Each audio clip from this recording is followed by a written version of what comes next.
If you struggle with agoraphobia, you really need to watch this video. So a lot of people think agoraphobia is the fear of going outside, but that's actually not true. Agoraphobia is not about fearing of going outside, but fearing how you're gonna feel if you go outside. Now, agoraphobia is actually the consequence of anxiety. It's not a separate problem. A lot of people think agoraphobia is its own thing. It's actually not. It's a second order consequence of the anxiety. For example, what happens if you get a panic attack and you go outside? So what happens is you just avoid going. What happens if you have a panic attack and you can't escape? What happens if you have anxiety in a certain situation you can't leave? What happens if this happens? What happens if that happens? What happens if you're driving and you're losing control? Do you see what happens? A lot of these things are actually signs of anxiety.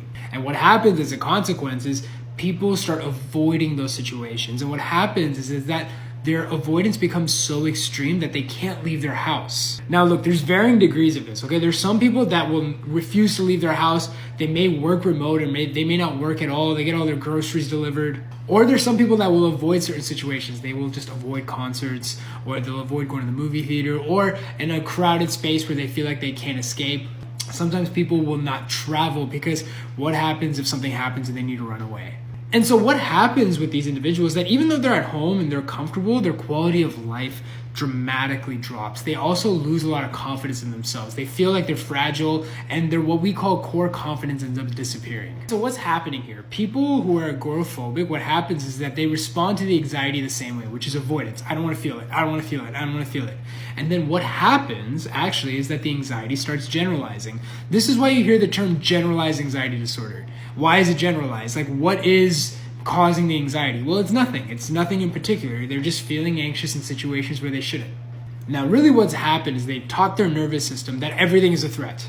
And so what happens is that the nervous system says, hey, this may be a threat. And then if you respond in avoidance, well, then the nervous system says, yep, that's a threat. And so we're going to avoid situations like that.